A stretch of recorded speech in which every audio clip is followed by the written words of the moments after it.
Animal actors are the best workers because they require little to no pay and will never unionize. Mo the chimp was an animal actor who was adopted by an unusual family. St. James was a boat racer turned NASCAR driver, and his wife LaDonna Davis was his crew chief. In 1967, St. James took a trip to Tanzania where he witnessed a brutal massacre in the jungle. Poachers were shooting chimpanzees and cutting off body parts to sell on the black market. The next day, James returned to the area where he found a baby chimpanzee in distress. James took the infant back to California as a gift to LaDonna. The couple couldn't have kids because LaDonna underwent a hysterectomy due to cancer. They raised Mo as their biological son rather than treating him like a pet. He was toilet trained, lived in the house, ate at the dinner table, and took showers with them. Mo even had a California driver's license, and the couple took him everywhere they went. He became sort of a local legend, everyone recognized him. In 1971, the city of West Geneva tried to remove Mo from the Davis family, but the case was dismissed. Judge Jack Alex had this to say: "From what I've observed of Mo outside and in the courtroom, he doesn't have the traits of a wild animal, and is in fact somewhat better behaved than some people."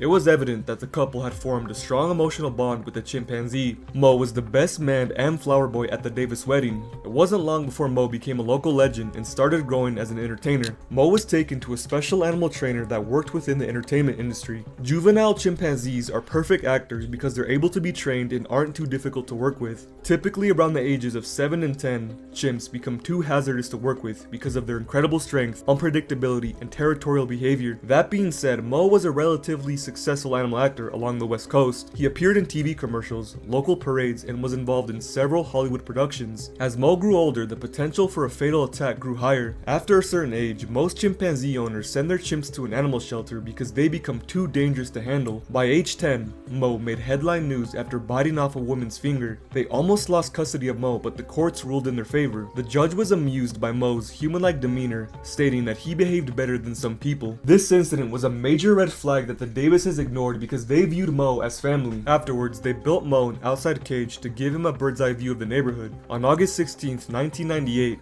James was repairing Mo's cage when he was spooked by an electrical shock. Suddenly, he darted outside the house and went on a rampage throughout the neighborhood. He terrorized neighbors before police closed in on his location. It took several officers to subdue Mo with a tranquilizer, not before damaging a police car, attacking animal control, and mauling the hand of a police officer. He required 3 surgeries and months of rehab that cost the state $250,000 in medical bills. 1 year later, in September of 1999, a lady came to visit Mo at the Davis property. She was told not to approach his cage. She ignored their warnings and stuck her hand in Mo's cage. Mo bit off a chunk of her finger because he mistook the red nail polish for licorice. Police shot Mo 5 times with a tranquilizer and forcibly removed him from the property. He was taken to Wildlife Way Station, which is a sanctuary for wild animals. He suffered from depression, refused to eat or drink water, and laid around all day. The owners wanted to make arrangements to put Mo down, but the Davises refused. Instead, they were allowed to visit once a week for 15 minutes and convinced the owners to put a TV in Mo's cage. By 2003, Mo was transferred to Animal Haven Ranch in Bakersfield, California.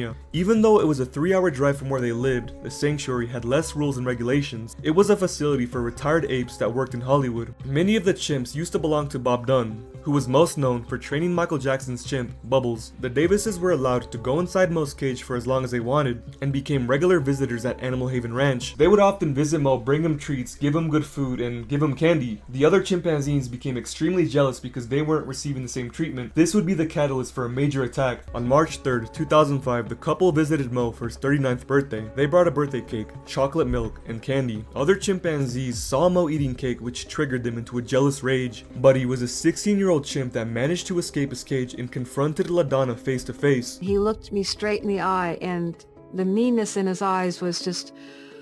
I took a deep breath, and I just thought, I gotta reason with him. You know, sit. You don't need to do what you're thinking. Sit down.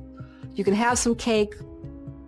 Think about things. The angry chimpanzee bit off her thumb while another chimp named Ollie also jumped in. James saved LaDonna's life by pushing her out of the way and drawing the chimps away from her. The ranch owner sprayed the chimps with water to try to scare them off. St. James was viciously mauled by both males while LaDonna screamed in terror. Mo was sitting in his cage, not screaming or moving much during the attack. Eventually, one of the workers grabbed a .45 revolver and started firing at the chimps. Buddy was shot in the head and the worker frantically reloaded his revolver. Ollie then dragged St. James 30 feet across the enclosure, then bit off his left foot. The worker executed Ollie at point-blank range and called 911. The attack lasted for 7 minutes and the aftermath was horrific. James lost his eye, most of his fingers, both testicles, and had his nose and lips ripped off. Large portions of flesh were torn from his torso and buttocks. St. James spent 5 months in the ICU, almost died in a coma, and required 60 surgeries to repair his body. Experts claim this attack was a display of dominance and revenge for Moe's special treatment. He was later transferred to a San Bernardino sanctuary and eventually escaped captivity in summer of 2008. You couldn't pay me any amount of money to get near a full-grown chimpanzee. Those animals are vicious, unpredictable, and wild.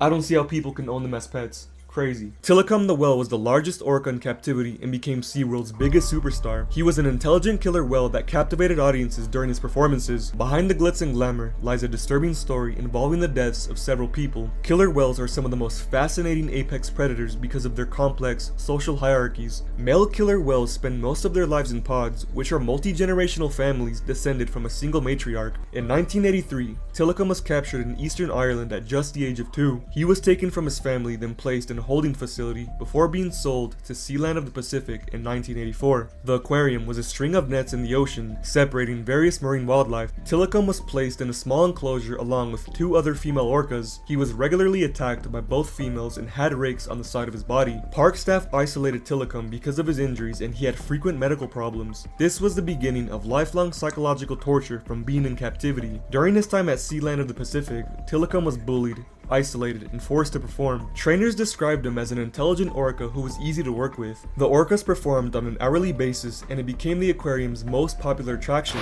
On February 20th, 1991, trainer Kelty Byrne had just finished a show with killer whales when she accidentally slipped into their enclosure. Tilikum, along with 2 female orcas, dragged her underwater and prevented her from escaping. The official reports claim she died from forcible submersion by killer whales and her body was later recovered by scuba divers. Other trainers present claimed that the whales were excited that a trainer got in the water and just wanted to play. Others believe it was a malicious attack that revealed how the orcas truly felt towards their trainers. Eventually the park was shut down and Tilikum was sold to SeaWorld Orlando. In 1992, Tilikum was used in a breeding program that resulted in the birth of 21 new killer whales. His large size combined with high IQ made him the perfect candidate for producing superstars. SeaWorld limited Tilikum's contact with trainers because they knew about his previous attack. Nonetheless, he became SeaWorld's biggest superstar and appeared in several commercials. He appeared at the end of shows for the Orca Splash and Stage Pose. Tilikum was 23 feet long and weighed over 12,000 pounds. The largest orca in captivity was limited to a small tank and rarely socialized with other killer whales. The few times that he did interact with other whales, it ended in aggression, rakes on the side of his body, bodily harm, so this further isolated him from the other whales. Tilikum suffered from chronic stress, stomach ulcers, and dental issues.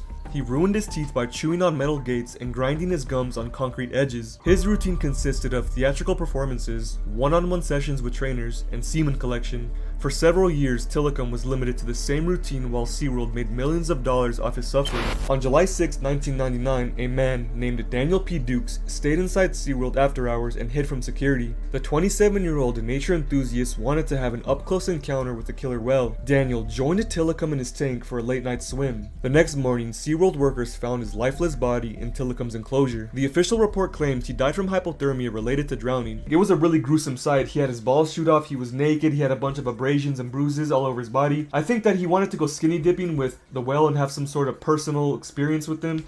It ended badly, but this controversy wouldn't be the last. This incident was the second human death associated with Tilikum's name. In 2010, SeaWorld was at the center of another major controversy. Trainer Don Brancho worked with Tilikum for years and developed somewhat of a relationship with him. On February 24th, she was working with Tilikum in a Dine with Shamu performance when things didn't go according to plan. Tilikum wasn't following commands, struggling to perform tricks, and was increasingly agitated. She can be seen taking him off to the side and getting into the tank. Witnesses claim they saw Tilikum grab her arm and drag her underwater. For several minutes, she was thrashed around the pool while people screamed for help. Other trainers lured Tilikum into a separate pool with the hydraulic floor. Once the platform was raised, they were able to pry his jaws open to release her. The park was evacuated and medical personnel declared her dead at the scene. The autopsy report claims she died from both blunt force trauma and drowning. She had several dislocated joints, her spinal cord was severed, and her scalp was completely ripped off. This incident sparked a massive investigation regarding the safety of trainers working at SeaWorld. In court, OSHA argued that SeaWorld knowingly put their trainers at risk while being fully aware of Tilikum's history. The courts ruled in OSHA's favor, which prevented SeaWorld from allowing trainers to swim with orcas, and they were forced to install physical barriers during one-on-one sessions. To this day, there's heated debate as to why Tilikum killed Brancho. It could have been the years of psychological abuse that caused him to lash out. Maybe he just wanted to play, or maybe he was agitated during the performance and took it out on her. After this tragedy, Tilikum was limited to a few shows a day and remained mostly in isolation. He eventually died in 2017 from a bacterial lung infection. As of June 2026, SeaWorld has 16 orcas in captivity across 3 of their parks. They cancelled the breeding program and are fully committed to closing down the orca performances once and for all. To this day, no orca has ever killed a human in the wild. This case raises questions about the ethics of keeping intelligent wildlife in captivity. Should SeaWorld even exist in the first place? I'm not gonna lie, this next story actually hit home. It was pretty sad to research. It ended pretty brutally. Tyke the elephant was a career circus animal that performed in arenas, parades, and made several appearances across the United States. Her story ended in a rebellion that involved killing her trainer and escaping captivity. Tyke's backstory shows us how cruel the circus industry really is and the consequences of trying to tame wild animals. Tyke was a female African bush elephant born in Mozambique. In 1973, at just the age of 1, she was captured by hunters, then sold to Hawthorne Corporation as a circus elephant. One of the trainers testified that from a young age, Tyke was defiant but still managed to perform relatively well. She rode on tricycles, did balancing tricks, and became a regular performer. Once she got older, she became more dangerous to work with. One trainer even had to remove one of her tusks to even the playing field. Tyke was regularly beaten with hooks, starved, and forced to perform. She spent most of her life in chains, spent long hours on the road, and rarely socialized with other animals. Tyrone Taylor was one of Tyke's trainers, and he described her as temperamental, shy, and stubborn. Tyke would perform her tricks like the other elephants, except with less enthusiasm and at slower speeds. She was basically strong-spirited,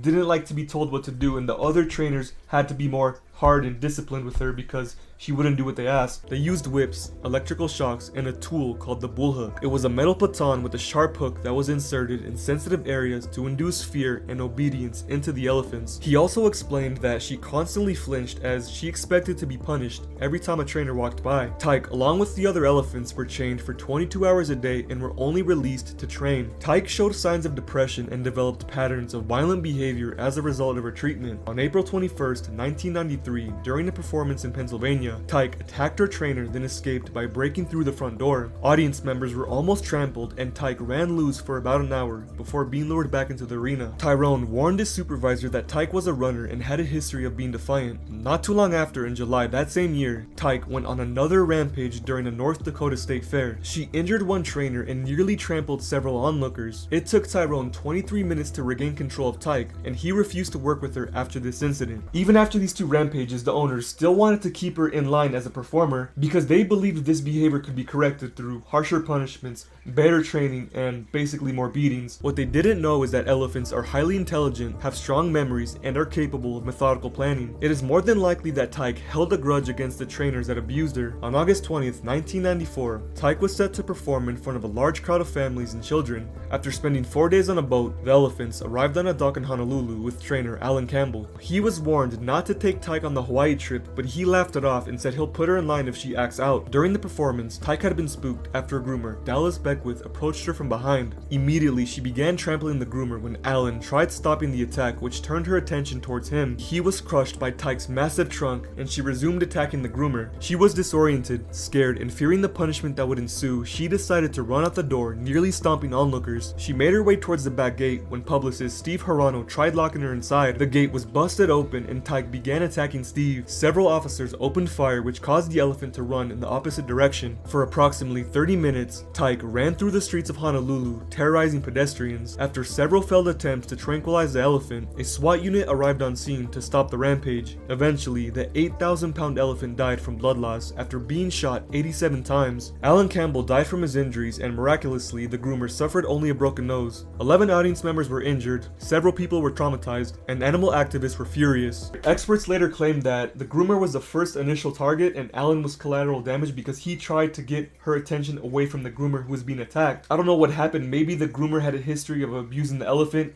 and she lashed out on him. In the end, this case highlighted the dangers of trying to tame wild animals and raised questions regarding the ethics of training circus animals. If you enjoyed these stories, comment down your thoughts below. I know you have something to say, especially about the last case. Thank you for watching. Eat healthy, drink plenty of water. I'm gonna see you in the next one. Yup.